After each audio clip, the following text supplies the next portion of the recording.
merci comme d'hab rek loolu lépp ñuy wax dara amu ci xam nga à un moment donné les gens ont dit que Fadilou lan moo tax muy am 18 millions. Je n'ai jamais eu 18 millions. Je n'ai jamais eu 18 millions, jamais. Musuma am 18 millions par mois. Salaire au DG au CDC laa yore te eggul montant boobu jegewu ko sax. boo ko xaajee sax jegewu ko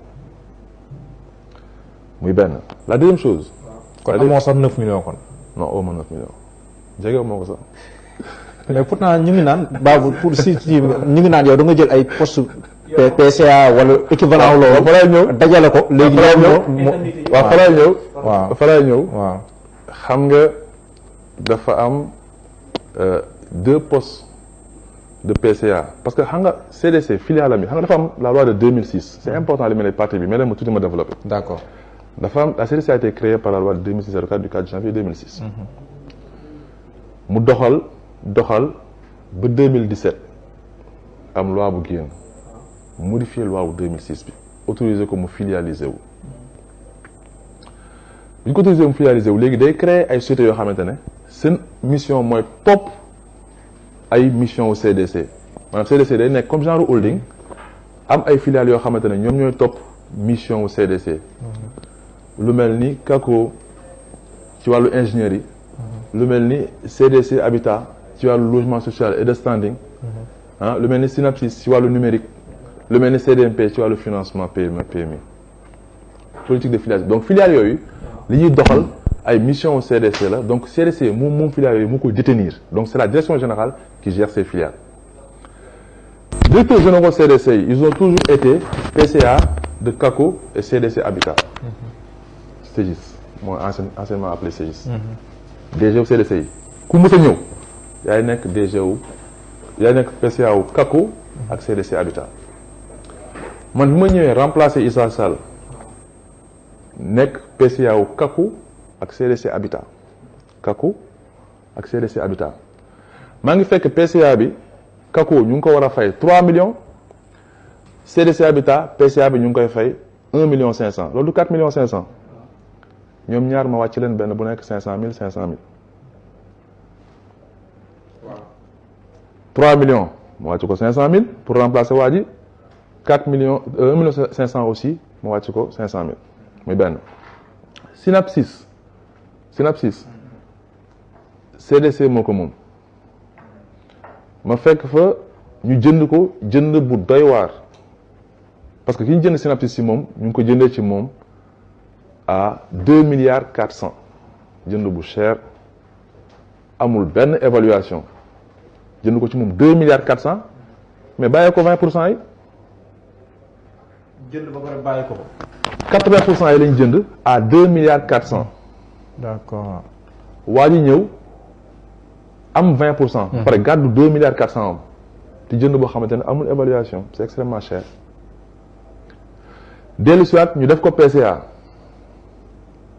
di ko fay 4 millions jënd ko oto bu 80 millions utal ko ay locaux en ville ma remplacé ko le jour même ma jëlee salaire bi 4 millions indi ko 500000 comme indemnité donc 4 millions 3 millions 1 million 500 qui font 8 millions 500. mu nekk 1 million 500. waaw parce que bu si nekk da nga ko wàccee ba 500000 ba 500000. 3 filiales yooyu. ñoo mës a rémunérer man li ma doon jot en tant que PCA 3 filiales yooyu. ma gis ni SECAP mooy fi mu la xam ne sànq ne Issa Sall moo def opération boobu ak waa jooju yóbbu fa 4 milliards 700 au CDC. waaw ma remplacé wu ak ki fa nekkoon PCA parce que nee naa la ba mu fay egsi kenn musu organiser conseil d'administration pour saytul sama bopp société bi ba ñu teg ko fi ñu ko war a teg mais musuñu ma jox rémunération société boobu noonu. c'est pareil pour la caisse des marchés publics nga xamante ne actuellement oto bi may dawal nii ki fa nekkoon directeur général au lendemain de la passation il a fait passer avec le DAF un chèque de 98 millions 900 jënd ko oto. avant ça diiru 1 mois 2 mois mooy dépensé na 400 millions quasiment ci wàllu informatique ani conseil d'administration bi ani président conseil d'administration bi pour ma def sama revue fallait ma écarter ni ci occuper poste yooyu sama bopp man di ko saytul sama bopp bu leen fàtte ni nommé naa fi nit sax xëy benn jour dindiwaat ko mu def polémique. waaw on se rappelle. parce que xam nga moo tax. kan ngay wóolu kan ngay liggéeyal kan moo mérité sa confiance. parce que lu mun di xew à la journée à la fin de la journée ëllëg dañ naan man maa fi nekkoon lii ak lii ci man ak man la xewee moo taxoon ma occupé poste yooyu mais j'avais pris la précaution. ki doon fay pas par les textes. moo tax non xam nga tey mun naa occuper le poste d'administrateur. loolu dépassé 5 mais bu nekkee PCA moo dépassé 3 de par l'acte uniforme. D'accord. bi ñu defee revue yi ba pare man ma defee revue yi ba pare. ba organiser ba teg ko actuellement je ne suis PCA d'aucune société. déchargé wu nga léegi déchargé nga def na ay quelques mois def na 3 ou 4 mois ci ginnaaw. occupé ma benn poste et ce sont des collègues ñoom ñoo fa nekk. on a nommé un directeur de filiale pour muy superviser opération yi ñu ànd di liggéey li ñuy liggéey mais li mu lay wax moom laa jëloon comme précaution pour def sama revue parce que tey un DG de filiale qui a 6 millions ànd ak benn PCA ñu signé laat ko mu amaat beneen 6 millions muy am jot 2 fois 6 millions man mënu ma toog sama bureau di nangu loolu mënu ma nangu un PCA comme Issa Sall boobu noonu. waaw nekk PCA wu CGIS nekk DCDC am oto dem en tant que PCA. sans autorisation préalable du conseil d'administration te moom moo nekkoon PCA ñu jëndal ko oto bu 80 millions mu koy dawal. oto boo xamante ne xobbet lañ ko jënd ak xaalis société bi en plus du véhicule de fonction qu'il a à la CDC. tu comprends maanaam diggante PCA yi ñu ko doon occupé ak yenn directeurs généraux yi dafa am affaire yu grave yu si doon xew moo tax ñu nekkoon situation boo xamante ne man dama ne damay ñëw occuper l'espace. mais aussi bu nekkee affaire u xaalis rek war ni gars yi du xaalis. ma jël wàcce bi ñu organisé waatee conseil d'administration ma wàcce montant yi 500 000 mu nekk 1 million 500 en sus en lieu et place de 8 millions 500 yoo xamante ne moo waroon ñëw yokk sa salaire xam naa loolu moo tax gars yi di wax yenn affaires yi parce que dañuy yaakaar ne PCA comme yenn PCA yi la ñu calculer ko d'ailleurs dégg naa kenn di si wax mais li ñuy wax yëpp maîtriser wuñu ko man loolu moo taxoon ma koy def te tey bi ma koy def samay collègues ñu ngi foofu et j'avais pris la peine en mémorandum avertir autorités yi nga xamante ñoom ñoo ma fa teg revue bi tam bu mu jeexee j'ai remis tous ces postes-là je m'occupe que de mon poste de directeur général. On a aussi 2 filiales à créer bu ñu koy créer man maa ngi nekk PCA ba ñu créer ko ba teg ko si yoon taxaw ma joxewaat postes yi. parce que loolu sama responsabilité la ma organiser affaire yi et puis ces postes de PCA là ñun suñ koy occupé wuñ ko pour uti xaalis. parce que tey 500000 képp kuy PCA CDC 500000 ngay jot mais képp koo xamante ne administrateur nga yëpp dañ ko niveler def ko 250000.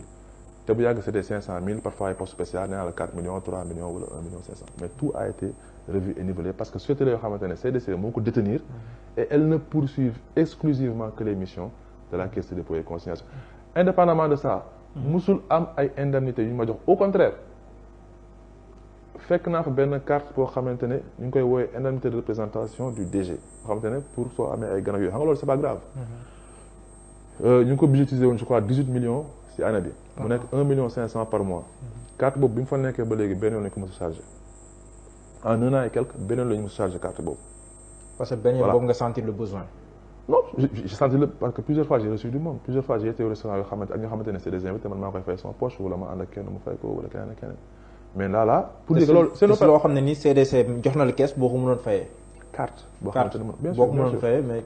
bien sûr benn yoon lañu ko mos a recharger d'ailleurs j'ai demandé ñu recharger ko sax pour un peu faire face à ce à quoi on doit faire face mais c'est pour dire que man à part sama salaire je parle à la télé à part sama salaire musuma essayer yokkal sama bopp quoi que ce soit te ñi ma remplacer aussi ba mu leen remplacer montant yi dama ko jël wàcce ko comme je vous ai dit maintenant bi gars yi di wax lan moo tax Fadilou am 18 millions lan moo tax Fadilou am 10 man mënuma participer ci débat yooyu parce que ni may doxalee CDC dafa am yu may gis di ko dox mu nekk lu wóor damay jël la peine d'informer les autorités li ci des j'avance parce que mënuma def ñi nga xamante dañuy aspirer di wax te li ñuy wax maîtriser wuñ ko ku ma neex nag maa ngi xëy porter la plainte notamment ki nga xamante ne fan yii passé génn na non Fadilou bu mu defee plan social dafa am koo xamante ne dafa ñëw bureau ne ko lii ak lii ak lii mu ne ko yow kay bu nekkee comme que Pastef nga bokk dama lay jëlaat mu ne ko non am nag sa keneen ku wax loolu ku ne yow da nga dàq nit ba pare après nga yëg ne kooku Pastef la bokk nga ne Pastef nga bokk kon ñëwaatu dama lay jëlaat mais moi je vous donne une information oui autorité bu haut placé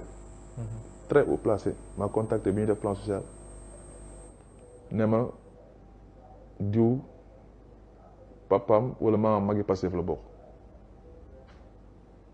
ma ne ko mënuma ko si ñàkk boole ce serait injuste parce que critères yi ñu def ba génne nit ñi ñun mënuñoo ñëw di si déroger kenn parce que léegi lii te ki mu lay wax nii ku mag a mag la su ma waxoon tur bi ñëpp ngeen xam ko Sénégal yëpp xam ko mais c'est pas la peine dama lay wax rek ne la li ñuy def dañ ko def teg ko ci ay normes yu wóor jaar fu ñu war a jaar yëpp. lan mooy critère par exemple comme ça ñu mën a xam. non xam nga tey déjà sur la forme. mënoo ñëw yore benn institution année yi yëpp ku nekk ñëw di yokk ba ñu egg ci effectif 120 et quelques personnes. projet yëpp tey boo leen posé une question yéen projet yi ngeen doxal bi ngeen fi nekkee DG ba léegi ban projet moo aboutir amul benn projet bu aboutir kenn du ne leen man maa jëlee fii projet indi siège caisse de dépôt rek lañ eggali te siège caisse de dépôt boobu ka fa nekkoon chef de chantier man maa ko doon représenté mooy ancien directeur de l'épargne de la stratégie des financements xamante ne fa laa nekkoon CDC projet bi man maa ko fa doon représenté di surveiller projet bi li si xew yëpp ma koy rendre compte problème yi si nar a am yëpp ma koy prévenir ba ñu réceptionner d'ailleurs sax ba ñu réceptionner am na ay problème parce que tey on a dépensé beaucoup d'argent là-bas te immeuble bi c'est pas forcément conforme ndax porte coupe yi si nekkoon sax à l'époque nekku ci woon et cetera c'est pour dire que mënuñu la wax tey projet bii lañ commencé eggali ko fan yii passé gis ngeen ñuy restructurer le programme de Bambilor ba recruter 100 PME mais programme boobu on a mis notre foncier on a mis 15 milliards et c'est compromis depuis 9 ans 2015 lañ lancé programme boobu noonu bañ ko restructurer ka doon liggéey dañ ko confiner ci 20-25% des travaux jël 75% yi moom la ñuy war a jox les PME sénégalaises projet yëpp ñu ngi koy restructurer mais ñi nga xamante ne ñoom ñoo nekk ci affaire yi doon ñu ko woon gérer li nga xam ne lañ ko doon gérer maintenant doo nekk ci boîte yow li